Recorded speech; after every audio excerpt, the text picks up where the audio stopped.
여러분 안녕하십니까? 4월 8일 수요일 굿모닝 MBN 시작합니다. 먼저 오늘의 주요 뉴스입니다.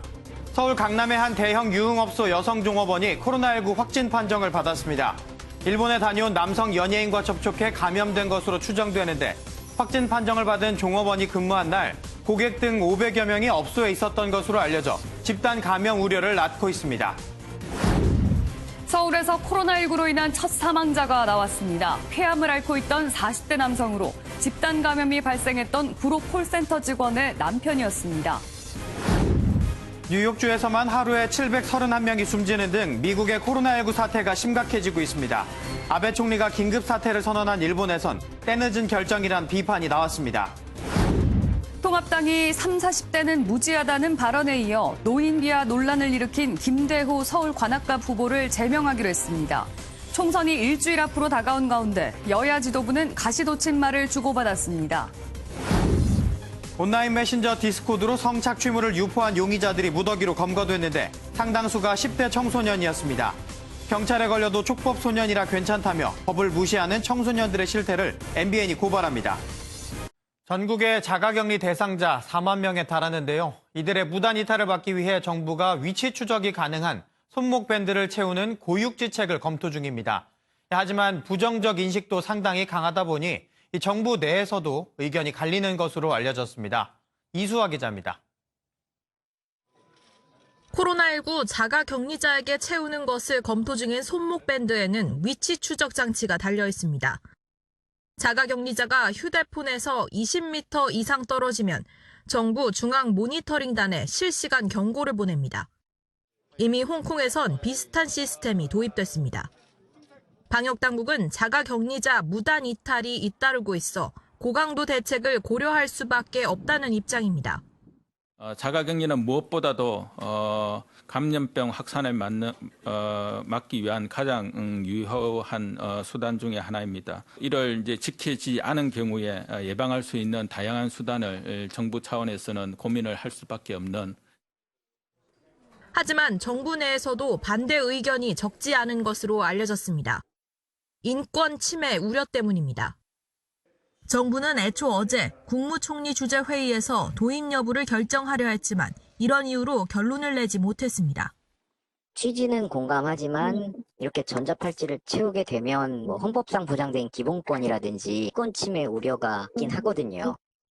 손목 밴드를 도입하면 검사를 기피하는 현상이 나타날 수 있다는 목소리도 나오고 있습니다. MBN 뉴스 이수아입니다. 어제는 서울에서도 처음으로 코로나19로 인한 사망자가 나왔습니다. 구로 콜센터 직원의 남편으로 폐암 말기 상태에서 확진 판정을 받았습니다.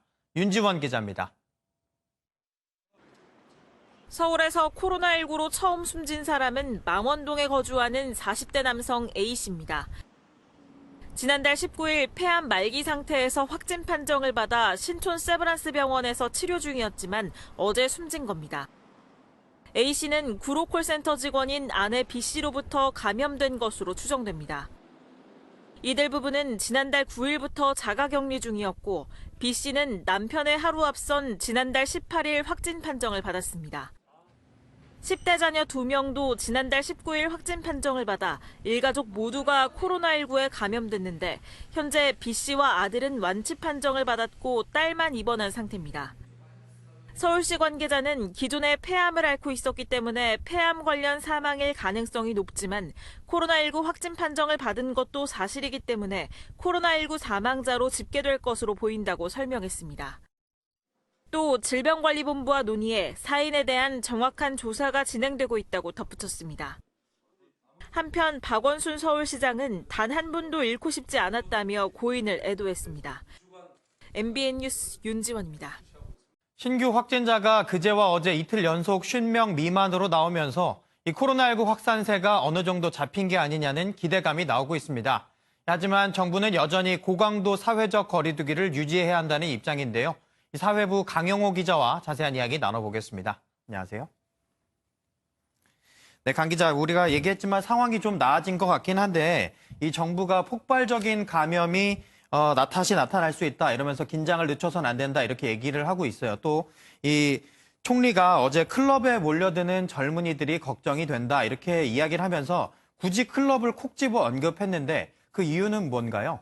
네, 말씀하신 대로 정세균 국무총리가 어제 중대본회의에서 직접 클럽을 언급하면서 젊은이들이 조용한 전파자가 될 수 있다고 우려를 나타냈는데요. 예. 사실 그동안 클럽은 다른 종교시설 등에 비해서 당국의 초점에서 어느 정도 벗어나 있던 게 사실입니다. 네. 종교시설만 하더라도 지자체가 폐쇄 명령을 내리거나 주말마다 관리 감독에 나서면서 대규모 감염의 위험성을 최대한 줄여왔는데요. 하지만 클럽의 경우에 초반에 자체적으로 문을 닫는 등의 조치를 취했지만 이 사태가 장기화되면서 이마저도 기대하기 어려워졌습니다. 예. 일부 지자체가 내부에서 마스크 착용이나 테이블 간 떨어져 앉기 등의 지침을 내렸지만 공무원들이 수시로 이를 확인하기도 어렵고요. 아직 클럽 내 감염으로 인한 사례가 나오진 않았지만 자칫 누구 하나 발생한다면 대규모 집단 감염이 발생할 수 있는 상황입니다. 예. 네, 그래서 결국 정부도 이러한 점을 인지해서 클럽이나 나이트클럽에 대한 관리 강화를 추진한다고 밝혔고요. 네. 이야기한 것처럼 이 조용한 전파라는 게 상당히 무서울 것 같은데 이 클럽만큼이나 걱정되는 게 또 어제 확진자가 나온 유흥업소 이야기를 또 해봐야겠는데 사실 이 밀폐된 공간에서 수많은 사람들이 이용하는 곳인 만큼 이 감염 우려가 상당히 큰데 그 어제 유흥업소 거기만 해도 500명 정도가 왔다 이런 이야기를 또 하거든요.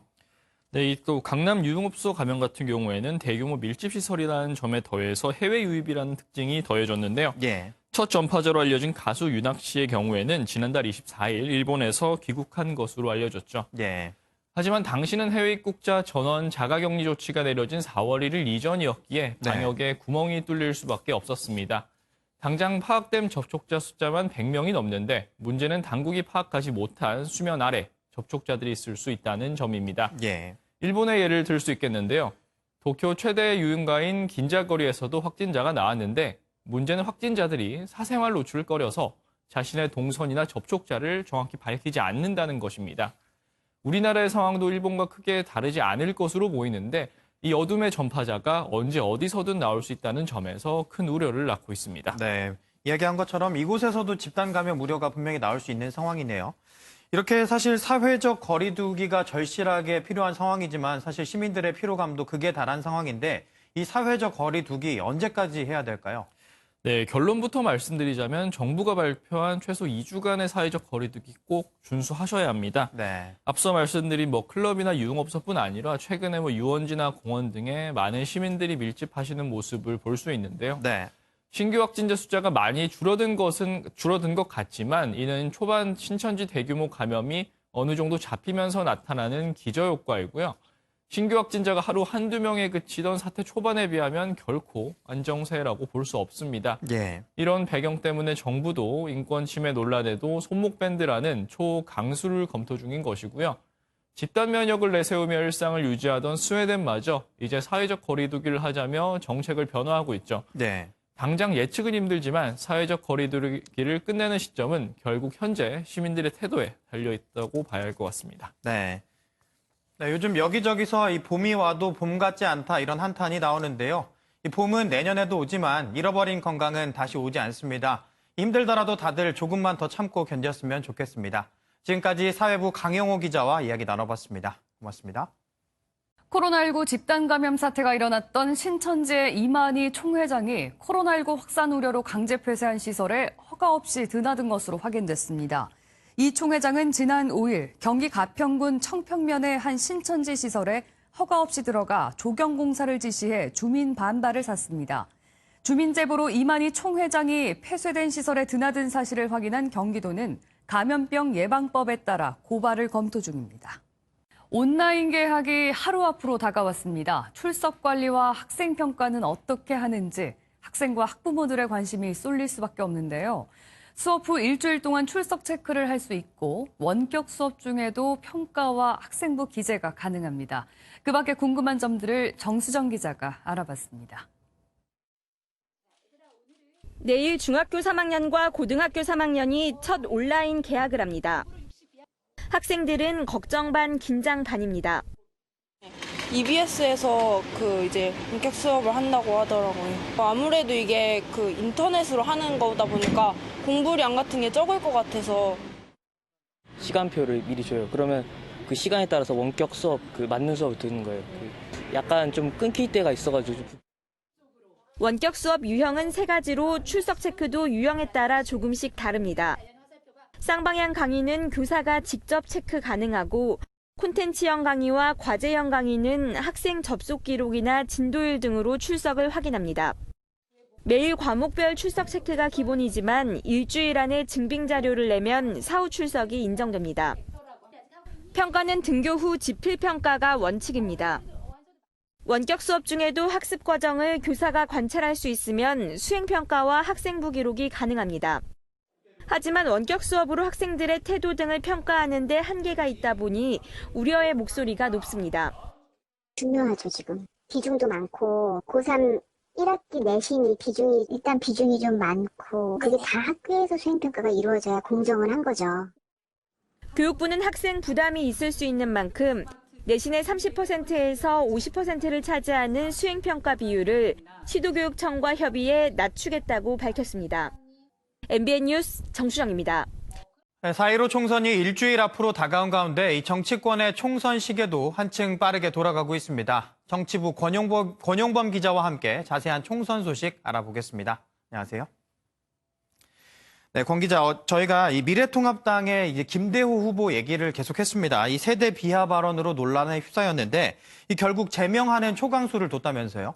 네, 그렇습니다. 이 미래통합당은 오늘 오전 윤리위원회를 열어 김대호 서울관악갑 후보에 대한 제명 절차를 밟을 예정이고요. 예. 김 후보는 이에 앞서 기자회견에 나설 예정입니다. 30, 40대는 무지하다는 취지의 발언을 해 엄중 경고를 받은 지 하루 만에 이 세대 비하 발언으로 또다시 문제가 된 건데요. 김 후보는 지역 방송 토론회에서 장애인 체육시설 건립과 관련해 나이가 들면 다 장애인이 된다고 말했습니다. 네. 김 후보에 대한 제명이 오늘 확정되면 미래통합당은 이번 총선에서 서울 관악갑 지역구에 다른 후보를 내지 못하게 됩니다. 격전지인 수도권에서 한 석을 포기하는 셈인데 그만큼 김 후보의 발언이 총선 판세에 주는 악영향이 크다고 판단한 걸로 보입니다. 결국 이번 서울 관악갑 지역구 선거는 유기홍 더불어민주당 후보와 현역 의원인 김성식 무소속 후보 간 2파전으로 치러지기도 했습니다. 네, 오늘 기자회견을 한다고 하는데 또 어떤 이야기를 하는지 한번 지켜봐야겠습니다. 또 이렇게 총선이 다가오면서 여야 간의 네거티브가 상당히 심각하다고 공방이 본격화되고 있다고 하는데 어떤 내용으로 또 네거티브가 있나요? 네, 여야가 그동안 코로나19 눈치를 보느라 자제했던 이 네거티브 공방전에 슬슬 시동을 거는 모양새입니다. 네. 종로에 출마하는 이낙연 더불어민주당 공동상임 선거대책위원장을 겨냥한 이 미래통합당의 공격부터 들어보시죠. 이 후보의 말을 들어보면 참 기름지다는 생각이 듭니다. 손에 잡히지 않고 이리 빠지고 저리 빠지는 기름 바른 공 같습니다. 이 후보가 각종 여론조사에서 오차 범위를 벗어나 앞서면서 황교안 미래통합당 후보에 대한 지원 사격에 나선 것이란 해석이 나옵니다. 더불어민주당의 공격도 만만치 않은데요. 김종인 미래통합당 총괄 선거대책위원장을 돈키호테에 빗대 공격한 발언 들어보시겠습니다. 황교안 MR을 타고 박형준 시종을 앞에 데리고 대통령 탄핵이라는 이 가상의 이 풍차를 향해서 정부에 있지도 않은 사람을 심판한다며 장창을 꼬나들고 뛰어들고 있는 모습입니다. 더불어민주당으로서는 이 지지층이 많은 20대 유권자의 이탈 요인이었던 조국 사태를 프레임으로 만들어 공격한 점이 아무래도 신경이 쓰였을 겁니다. 네. 그리고 이번 총선의 주요 이슈 가운데 하나인 긴급 재난지원금을 두고도 이 여야 간의 평행선을 달리고 있다고 해요. 네, 더불어민주당은 이 전 국민에게 지원하는 이 긴급 재난지원금 재원을 2차 추경에서 마련하자고 주장하는데요. 네. 반면 미래통합당은 국가 예산 512조 원을 재조정하는 범위에서 이 빚을 내지 않고 긴급 재난지원금을 마련하자고 밝혔습니다. 특별한 위기 상황 때문에 불급한 예산들이 많이 생겨요. 그런 것들을 취합을 해서 이 100조의 긴급 예산을 마련을 해서 하자는 거고.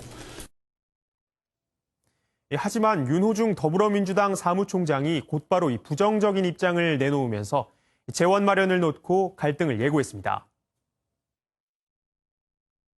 세출 구조조정으로 100조를 만들어서 코로나 긴급 지원에 쓰자라고 하는 구상은 그야말로 대학교 2학년생들의 이 레포트 수준에 불과한. 이런 가운데 유승민 미래통합당 의원이 악성 포퓰리즘에 부화내동하고 있는 것이 안타깝다고 싸잡아 비판하기도 했는데요. 유 의원은 자신의 SNS를 통해 대부분 정당들이 국가혁명 배당금당을 닮아가고 있다며 소득 하위 50%에게만 지원하는 기획재정부의 원안으로 돌아가야 한다고 밝혔습니다.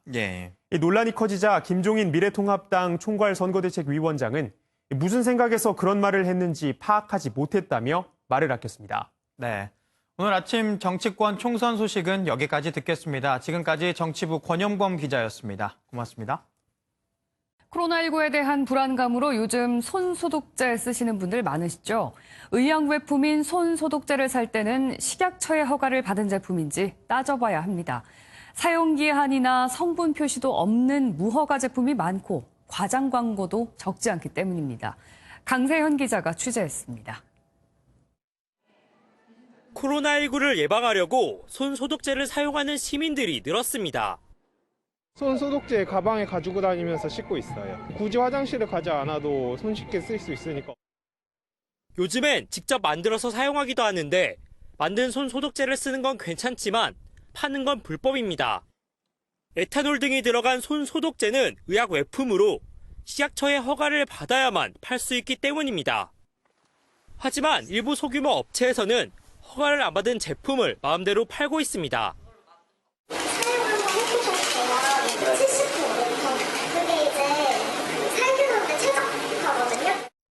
전화나 문자 주문은 물론 택배 서비스까지 동원됩니다.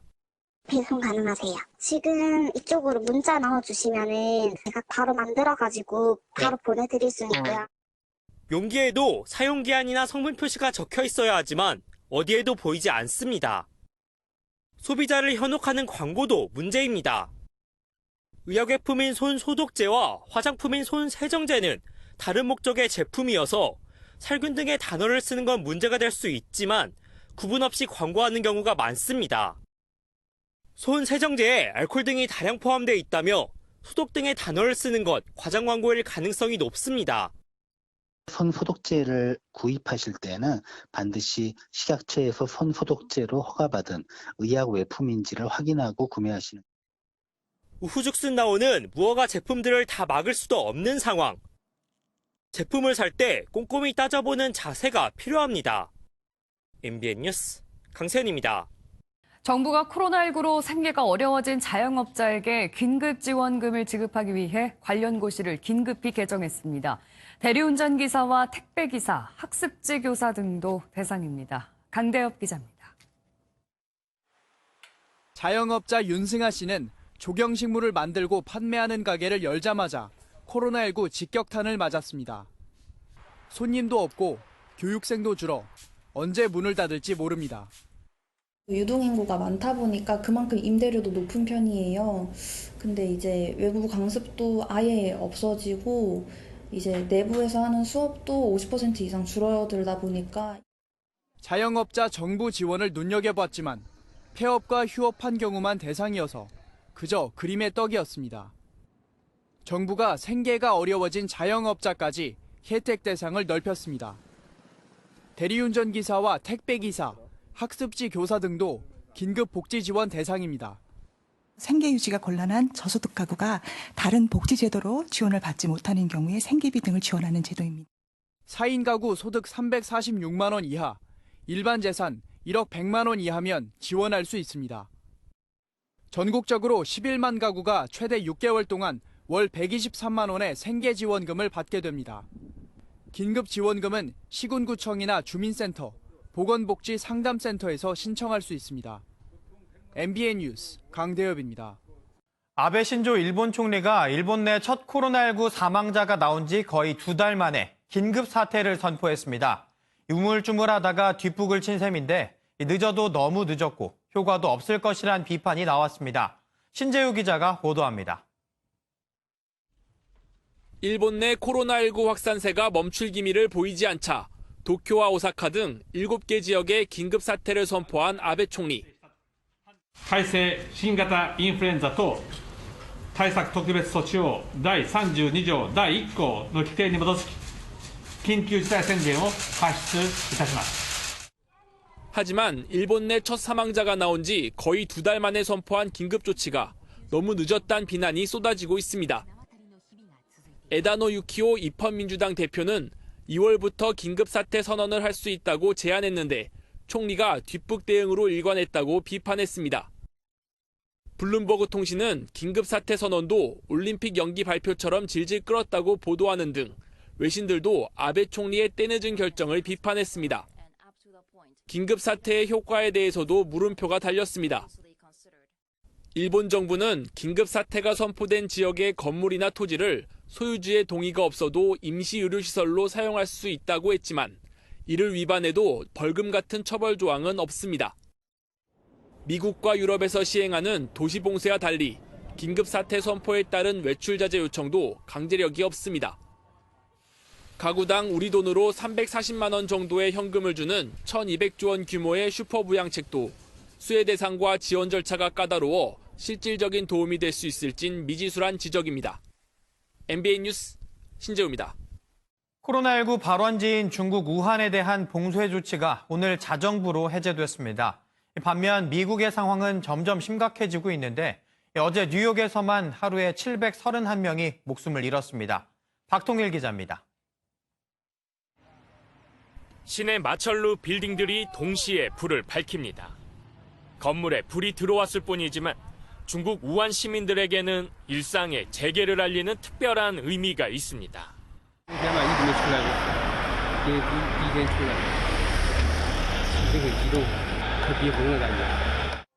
중국 후베이성 우한이 현지 시각으로 오늘 자정 봉쇄에서 해제됐습니다.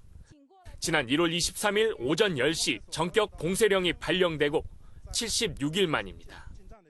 2달 넘게 집에 갇혀 지냈던 우한 시민 900만 명이 열차나 항공기 등을 이용해 다른 지역으로 이동할 수 있게 됐습니다. 바이러스 발원지 우한이 코로나19의 늪에서 빠져나왔다면 미국의 상황은 점점 더 나빠지고 있습니다. 누적 확진자 수가 14만 명을 넘은 뉴욕에서는 하루 사이 731명이 숨졌습니다. 1일 사망자 수로 역대 최다인데 지금까지 5,400여 명이 목숨을 잃었습니다. 앞서 증상 악화로 집중 치료 병상으로 옮겨진 보리스 존슨 영국 총리는 폐렴 증상은 없으며 안정적인 상태인 것으로 전해졌습니다. MBN 뉴스 박통일입니다. 우리 정부의 인도적 지원 방침에도 이란은 거듭 대규모의 방역 물품 공급을 요청하고 있습니다. 하루 확진자 수가 수천 명대를 유지하는 등 상황이 심각하기 때문인데요. 이란 대사관은 MBN과 인터뷰에서 제재로 한국에 묶여있는 석유 대금 7조 원으로 방역 물품을 살 수 있도록 해달라고 강조했습니다. 신동규 기자입니다. 코로나19 사망자가 4천 명에 육박하고 있는 이란이 한국 정부에 방역 협력을 거듭 요청했습니다. 우리 정부가 이란에 200만 달러 규모의 인도적 지원 방침을 밝혔지만 상황을 감당하기엔 태부족이라는 겁니다. 이란 대사관 측은 한국에 수출한 석유 대금 7조 원가량이 미국 제재로 국내에 묶여 있다며 이 돈으로 방역 물품을 사고 싶다고 밝혔습니다. اما با توجه به اینکه این معضل یک معضل جهانی هست و متاسفانه مقابله با اون نیازمند امکانات هست و کشور من با تحریم‌های ظالمانه و غیرقانونی آمریکا. 하지만 우리 정부는 조심스러운 입장입니다. 미국의 제재로 우리 금융기관이 불이익을 받을 수 있기 때문인데 이를 아는 이란은 미국을 강도 높게 비판했습니다. ببینید متاسفانه رفتار و رویکرد امریکا در ارتباط با مقابله با ویروس کرونا یک مبتنی بر شفافیت و صداقت نیست. 외교부 관계자는 은행을 통한 자금 이동이 이루어지도록 미국과 협의 중이라고 밝혔습니다. 이란 대사관 측은 양국의 코로나19 협력은 호르무즈 해협 파병 등 민감한 외교적 현안과는 별개라며 정치적 해석엔 선을 그었습니다. MBN 뉴스 신동규입니다. N번방과 박사방 등이 운영된 텔레그램에 대해 경찰 수사가 본격화되자 이용자들이 또 다른 채팅 앱 디스코드로 옮겨갔는데 여기서 성착취물을 유포한 남성 10명이 검거됐습니다. 그런데 채팅방 운영자와 유포자들 대다수가 미성년자인 데다 초등학생까지 운영에 가담한 것으로 드러나 충격을 주고 있습니다. 손하늘 기자입니다. 경찰이 한 남성의 집에 들이닥칩니다. 스마트폰이 무더기로 나오고 컴퓨터엔 음란물이 가득합니다. 아동 청소년 성보호에 관한 법률 위반 부분하고 성폭력 처벌법, 정보통신망법 등에 대해서 압수영장이. 텔레그램에 대한 수사로 성착취물 유통이 옮겨가는 풍선 효과를 막기 위해 또 다른 채팅 앱 디스코드를 집중 수사한 경찰이 채널 운영자 등을 붙잡았습니다. 열흘간의 수사 과정에서 적발된 사람은 모두 96명, 검거된 사람은 10명이었습니다. 이 가운데 8명이 미성년자였는데 심지어 범행 당시 초등학생이었던 촉법 소년들까지 성착취물 채널을 운영하거나 유포에 가담한 걸로 드러났습니다. 또 디스코드 DM이라고 해서 1대1 대화 창을 이용해서 이렇게 유통되는 사실도 일부 확인한 사실이 있습니다. 경찰이 압수해 삭제한 성착취물 등 불법 음란물은 모두 16,000여 개, CD로 350장 분량입니다.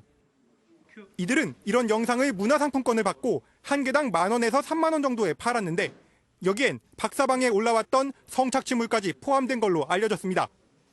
하지만 피의자의 일부가 형이 감경되거나 면제되는 만 14살 미만의 촉법 소년이라 논란이 일고 있습니다. 수사 단계 및 재판 단계에서 일반 성인과는 좀 다르게 진행이 됩니다. 촉법소년은 현행법상 형사처분 대상이 아니기 때문에 소년원 송치, 보호관찰. 경찰은 나머지 86명을 비롯해 추가 가해자들의 신원이 국제 공조로 확인되는 대로 이들을 불러 조사할 방침입니다. MBN 뉴스 손하늘입니다. 피의자 상당수가 미성년자로 드러나면서 충격이 큰데 이런 상황은 사실 예견돼 있었습니다. 디스코드 채팅방에선 청소년들이 또래 여성들이 등장하는 음란물을 보거나 거래를 하면서도 촉법 소년이니까 문제가 없다는 대화를 하고 있을 정도로 상황이 심각했습니다. 박은채 기자가 단독 취재했습니다. 문제가 된 디스코드는 게임을 하면서 음성 채팅을 할 수 있는 앱이지만 정작 청소년들이 마주하게 되는 건 불법 영상물입니다. 오늘도 아까 게임할 때 쓰고 낚시 영상 같은 거 올린 다음에 댓글창에 디스코드방 있거든요. 그런 데서 야동 같은 거 공유하고. 성착취물 유포에 가담했다 이번에 검거된 청소년들 또한 처음에는 게임을 하면서 디스코드를 접했던 것으로 알려졌습니다. 청소년들이 많이 사용하는 디스코드 프로그램입니다. 부적절한 영상물 공유와 거래 행위가 얼마나 이루어지는지 직접 들어가서 확인해 보겠습니다. 무료 회원용 음란물을 올려 사람을 모으고 청소년인 여학생이 등장하는 음란물을 판매한다며 홍보하기도 합니다. 음란물 공유방 주소를 주고받는 모습도 곳곳에서 포착됩니다. 음란물이 포함된 방에 접속을 시도하자 경고문이 뜨지만 아무런 인증 절차 없이 곧바로 입장할 수 있습니다. IP 추적만 안 당하면 된다. 나는 촉법 소년이니 보호 처분으로 끝난다며 법망을 무시하기까지 합니다. 취재진이 디스코드 측에 청소년들의 음란물 접속을 막아달라고 요구해봤습니다.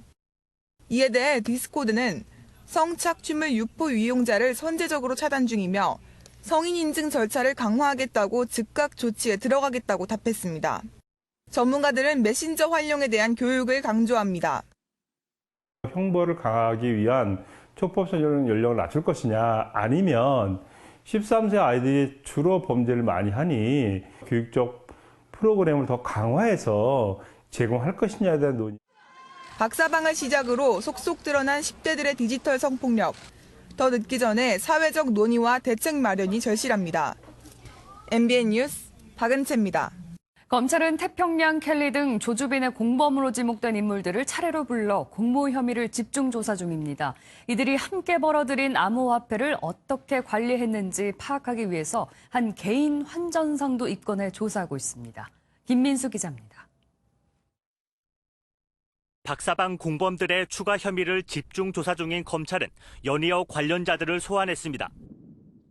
태평양 원정대라는 별도의 방을 운영하며 조주빈과 공모한 혐의를 받는 이모군은 그제 이어 이틀째 조사를 받았습니다. 박사방의 원조격인 N번방을 운영했던 켈리 신모 씨 역시 어제 참고인 신분으로 소환됐습니다. 불법 조회한 개인정보를 조주빈에게 넘긴 혐의를 받고 있는 두 사회복무요원들과 함께 근무했던 전현직 공무원들까지 수사 대상에 올랐습니다. 개인정보 유출한 대가로 돈 받으셨습니까? 서울지방경찰청은 감독자의 위치에 있으면서 직무를 소홀히 하고 개인정보에 접근할 수 있는 계정을 알려준 이유 등을 확인할 예정입니다. 조주빈과 공범들의 개별 혐의에 대한 조사가 어느 정도 이루어지면서 범죄 수익에 대한 수사에도 속도가 붙었습니다. 검찰은 박사방의 수익을 현금으로 바꿔준 혐의를 받고 있는 암호화폐 환전상 박모 씨를 입건하고 조사에 들어갔습니다.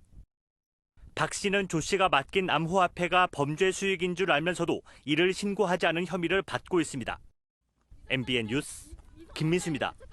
회사 직원들을 상습 폭행한 혐의로 재판에 넘겨진 고 조양호 한진 회장의 부인 이명희 씨에게 검찰이 징역 2년을 구형했습니다. 전형적인 갑질 사건이라는 게 검찰의 최종 판단인데 이명희 씨는 선처를 호소했습니다. 민지숙 기자입니다. 지난해 4월 공사장에서 서류를 집어던지고 직원의 몸을 밀치는 이명희 씨의 영상이 공개돼 논란이 일었습니다. 출입문 관리를 하지 않았다는 이유로 경비원에게 가위를 던지거나 운전기사를 발로 차 다치게 하기도 했습니다. 결국 이 씨는 2011년부터 8년 동안 9명에게 20차례 이상 행패를 부린 혐의로 재판을 받았습니다.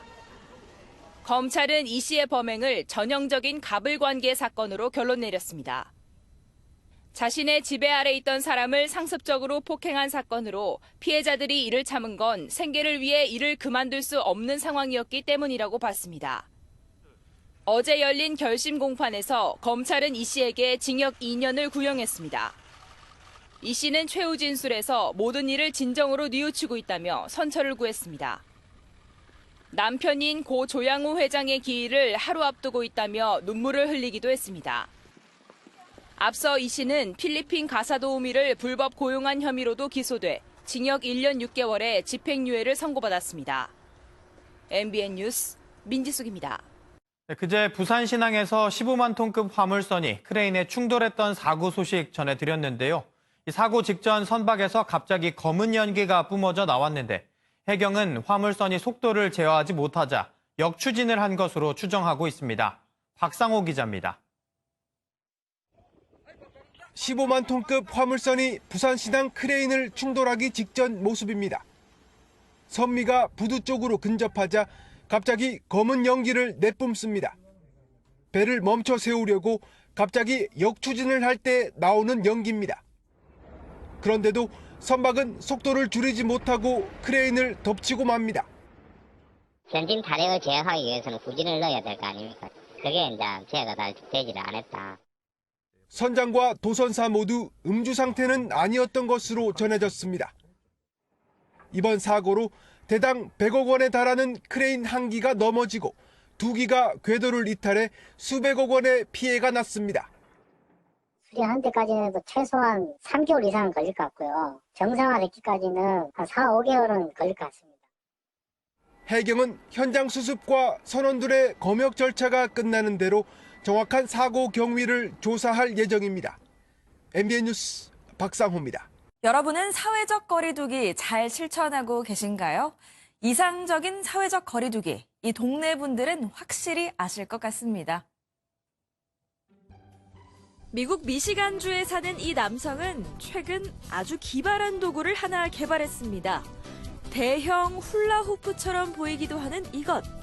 생각하신 대로 바로 사회적 거리두기 장치입니다. 미국 정부가 권고한 약 1m 80cm가 얼마나 되는지 본인은 물론 사람들에게도 알리기 위해서라는데요. 워낙 크다 보니 좁은 길을 갈 땐 조금 거추장스럽기도 하지만 많은 이들에게 웃음을 주겠다는 소기의 목적은 달성한 것 같죠. 어제는 화상 채팅으로 운영되는 온라인 술집을 소개해드렸는데요. 오늘은 보드게임입니다. 그것도 영화 배우랑 함께 말이죠. 영화 인터스텔라의 주인공으로 유명한 할리우드 배우 매튜 맥커너히가 코로나19로 외출하지 못하는 텍사스의 어르신들을 위해 일일 게임 진행자로 나섰습니다. 그가 생각해낸 건 화상 채팅 빙고. 양로원에 계신 어르신들이 화상 채팅 앱으로 한 채팅방에 모인 뒤 각자 준비한 빙고판으로 빙고 게임을 하는 건데요. 매튜의 유쾌한 진행에 모두 웃음을 터뜨립니다. 고향 어르신들을 생각하는 그의 다정함이 참 감동적이네요. 이번엔 코로나19로 지친 몸과 마음을 달래줄 힐링 영상입니다. 꼬물꼬물 아기 고양이들의 귀여움에 한번 빠져보시죠. 미국 조지아주의 한 수족관에 물고기들보다 더 눈길을 끄는 손님이 찾아왔는데요. 바로 요 새끼 고양이들입니다. 나들이 나온다고 저마다 목걸이도 하고 하얀 양말까지 챙겨 신었네요. 열대어와 해파리 등 물고기들을 초롱초롱 호기심 가득한 눈망울로 쳐다보는데요. 고개도 쭉 빼고 신기한 듯 수족관을 바라보는 올망졸망한 모습이 저절로 엄마 미소를 짓게 하네요. 어제보다 옷차림에 신경 쓰셔야겠습니다. 북서쪽에서 찬 공기가 내려오면서요. 평년보다 쌀쌀하겠습니다. 아침 기온은 어제와 비슷하게 출발하고 있는데요. 낮에는 어제만큼 기온이 오르지 못하겠습니다. 서울의 낮 기온 15도, 대관령 7도, 진주는 19도가 되겠습니다. 대기의 건조함은 갈수록 심해지고 있습니다. 진한 주황색으로 보이는 곳은 건조경보가, 그 밖에 전국에서는 건조주의보가 발효 중입니다. 당분간 맑은 날씨가 이어지면서 대기는 계속 건조하겠고요. 건조특보가 강화될 가능성이 있겠습니다. 지금 강원 동해안은 구름이 지나고 있고요. 산발적으로 빗방울이 떨어지는 곳이 있습니다. 오전까지 이어질 수 있겠습니다. 그 밖에 전국은 맑지만 충남 내륙과 강원 산지에서는 짙은 안개도 끼어있는 상황입니다. 오늘 종일 전국에서 맑은 하늘이 함께하겠습니다. 미세먼지 농도는 보통 수준 예상됩니다. 서해안과 남해안에서는 오전까지 바람이 강하게 불겠습니다. 자세한 현재 기온 살펴봅니다. 서울 5.4도, 부산은 10.9도로 출발하고 있습니다. 낮에는 서울 15도, 전주 16도, 부산 18도로 어제보다 2도에서 4도가량 낮겠지만 대부분 15도 안팎까지 올라 그래도 낮에는 비교적 포근하겠습니다. 내일 오후부터 밤 사이에는 영동 지역에서 비가 오겠고요. 당분간 일교차 큰 날씨가 이어지겠습니다. 날씨였습니다.